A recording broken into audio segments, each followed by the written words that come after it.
운동 독학, 누구나 쉽고 전문적으로. 안녕하세요, 핏블리 문석기입니다. 핏블리 채널을 구독하시는 분들이라면 음식을 먹으면서 분명 영양 성분표를 대부분 확인하실 거예요. 하지만 생각보다 여러분들이 영양 성분표를 확인할 때 놓치는 정보가 많습니다. 이게 단순히 당류, 포화지방 함량을 확인하는 것을 넘어서서 여러분들이 꼭 확인해야 하지만 많이 놓치는 정보들이 있는데, 나는 영양 성분표를 잘 확인하면서 먹고 있는데 이상하게 살이 빠지지 않는다, 이런 분들은 이번 영상을 끝까지 시청해주세요.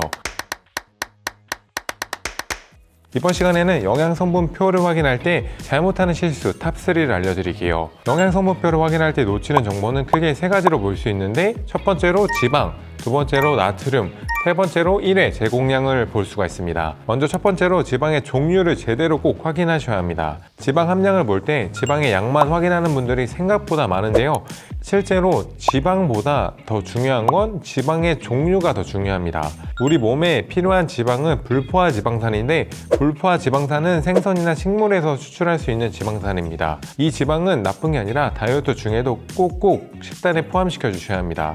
하지만 영양 성분표에는 그냥 불포화 지방산이라고 표기된 제품은 거의 없다고 보시면 됩니다. 지방 아니면 포화 지방으로만 나와 있는데, 이것도 알아보는 방법이 있습니다. 전체 지방에서 포화 지방산과 트랜스 지방산을 뺀 남은 양이 불포화 지방산이라고 보시면 됩니다. 예시로 A 제품 영양 정보표를 보면은 전체 지방은 5g이고 포화 지방은 1g, 트랜스 지방은 0g으로 표기되어 있는데요. 불포화 지방산은 전체 지방에서 두 가지 모두를 뺀 나머지 4g이라고 볼 수 있습니다. 다이어트 중에 지방 섭취량을 줄일 때 무작정 총 섭취량을 줄인다기보다는 불포화 지방산이 풍부한 제품을 드시는 것을 추천해 드릴게요.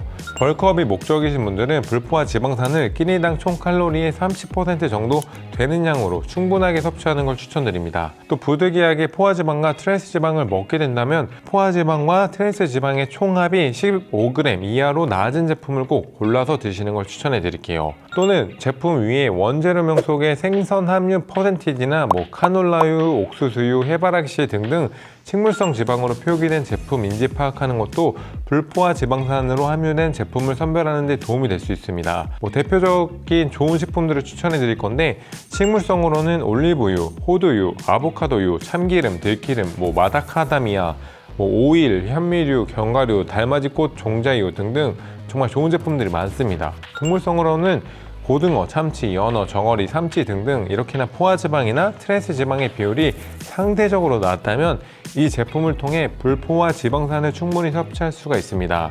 영양 성분표를 봤을 때 지방 함량이 무조건 낮은 게 좋은 게 아니라 그 안에 들어있는 포화지방이 낮은 게 중요하고, 그 지방이 높고 포화지방이 낮으면 대부분의 불포화지방이기 때문에 그런 식품들은 먹어도 좋다라고 보시면 좋을 것 같습니다. 두 번째로는 나트륨 함량입니다. 나트륨은 당류와 지방처럼 음식의 맛을 조절하고 몸의 전해질 역할을 해서 체내 수분 균형을 맞춰주는 정말 중요한 무기질입니다.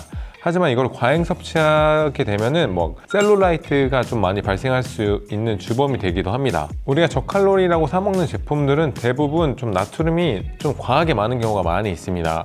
주로 국물 및 소스 같은 제품들이 여기에 속하는데, 보통 다이어트 중 식단을 할 때 많이 먹는 저칼로리 소스의 영양 정보표를 한번 볼 건데, 저칼로리 소스는 알룰로스, 말티톨, 에리스리톨을 활용하여 당류가 낮다는 장점이 있지만, 여기서 잘 보셔야 되는 건 당류와 지방을 대신에 나트륨 양이 거의 800배에서 1000배가량 들어있다는 사실을 혹시 여러분 알고 계시나요? 예를 들면 우리가 저염 닭가슴살을 먹으면서 저칼로리 소스를 뿌리면 그건 바로 고염식이 돼버립니다. 물론 나트륨 섭취를 아예 피할 필요는 없고 오히려 어느 정도 먹어야 되지만, 2020년 한국인 영양소 섭취 기준과 2021년 시행된 나트륨 절감 운동 기준을 참고하면 1500에서 3000mg 이하로 넘어가지 않게 섭취해주는 것을 권장드리고 있습니다. 가장 좋은 방법은 과잉 섭취하지 않도록 양을 좀 정해놓고 먹는 게 좋아요.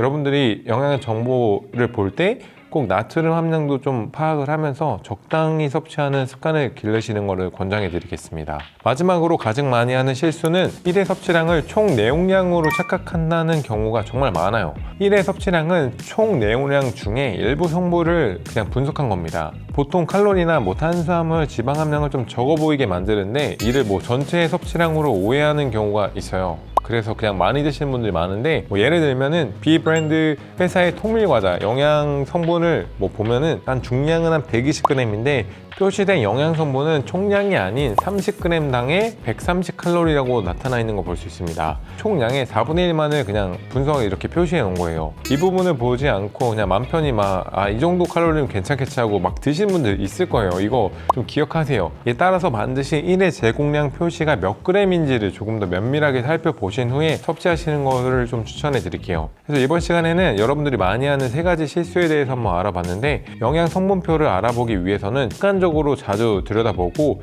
분석하는 습관이 길러야 됩니다. 뭐 이렇게까지 따져서 먹으라고 생각할 수 있지만, 내 몸에 들어오는 거는 적어도 어떤 게 들어있고 뭐 얼만큼 들어있고 내 몸에 어떤 영향을 미치는지를 좀 알고 먹는 습관이 필요하기 때문에 꼭 모든 제품의 영양 정보표를 확인하는 습관을 좀 기르시는 것을 추천해 드릴게요. 만약 내가 먹고 있는 음식의 영양 성분을 정확히 알고 싶은데 초보자라서 막 좀 보기 어렵고 아직 서툴다면은 뭐 이거를 체크할 수 있는 사이트가 있어요. 식단 어플도 되게 잘 나와 있으니까 이런 것도 한번 활용해 보시면 여러분들이 좀 식단을 구성하는 데 도움이 많이 되실 겁니다. 저희가 코칭하는 14호 식단만 수강생들한테 많이 좀 사용하도록 권장하는 어플은 패시크릿이나 뭐 다이어트 카메라 같은 어플들이 있으니까 이런 어플들을 좀 활용하게 되면은 매일매일 나의 하루 총 섭취량을 체크하면서 과잉 섭취를 방지할 수 있고, 어떤 성분을 부족하게 먹었는지 보기 쉽게 파악할 수 있으니 그냥 내가 기록하기 편한 어플로 체계적인 식사량을 한번 계산해 보는 걸 추천해 드리겠습니다. 네, 이번 시간에 저희가 준비한 영상은 여기까지고요. 영상을 보시고 도움이 되신 분들은 좋아요와 구독 부탁드리겠습니다.